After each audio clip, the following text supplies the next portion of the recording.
2 cancelled visas, a stint in hotel detention, 2 grueling legal battles, and 1 eventual deportation. This is a very simplified version of the roller coaster that is the Novak Djokovic saga. The 34-year-old Serbian tennis star had his sights set on defending his title at the Australian Open in Melbourne this year. Winning the most Grand Slams out of any player has been one of Djokovic's long-time goals, a goal that could have been achieved by winning this year's tournament.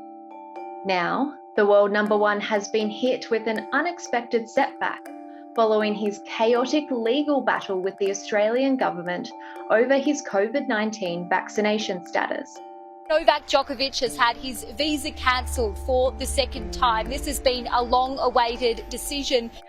To understand exactly how these events unfolded, we need to go back to the very beginning of the saga. On November 19, 2021, it was confirmed that anyone playing in the Australian Open had to be fully vaccinated against COVID-19. Djokovic has been outspoken on his COVID vaccine stance, saying in 2020 that he opposed vaccinations and wouldn't want to be forced to take a vaccine in order to travel. On January 4, 2022, the tennis player announced on Instagram that he had received a vaccine exemption and would be heading to Australia to play in the Australian Open. Djokovic arrived in Melbourne late on January 5, where he was detained by Border Force officials and interviewed for several hours. His visa was cancelled the following morning and he was taken to an immigration detention hotel in Melbourne. His lawyers then launched a federal circuit court challenge to overturn his visa cancellation. It then emerged that Federal Health Minister Greg Hunt had advised Tennis Australia in November that previously having COVID-19 was not grounds for an exemption. On January 10, Djokovic's visa cancellation was overturned and the judge ordered that he be immediately released from immigration detention. However, Djokovic wasn't out of the woods yet, with questions being raised over whether he had lied on an official Australia border form. On the form, he declared he hadn't travelled overseas in the 14 days prior to arriving in Australia, despite social media posts placing him in both Serbia and Spain during those 2 weeks. Djokovic blamed human error by his support team for the mistake, saying it certainly wasn't deliberate.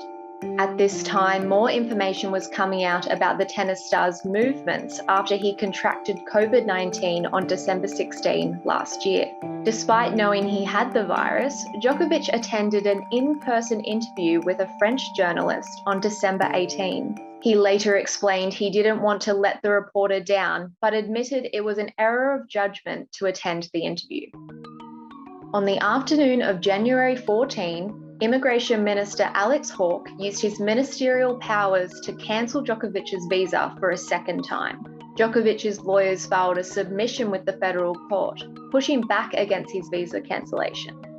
On January 16, the Federal Court of Australia ruled unanimously to deport the Serbian star, a decision that could see him barred from entering Australia for at least 3 years.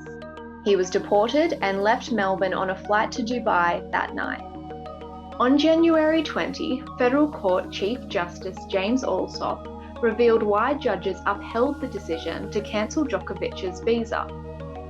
The document outlining the reasons referred to the tennis star's power to influence Australians, particularly young Australians, to reject the COVID-19 vaccines. The document stated even if Djokovic did not win the Australian Open, his presence in Australia could be enough to foster an anti-vaccination sentiment among those who wish to emulate him. Djokovic released a statement shortly after the ruling was handed down, saying he was extremely disappointed with the decision, before thanking his family, friends, and fans for standing by him during this time. The world number one's visa saga has divided opinions around the world.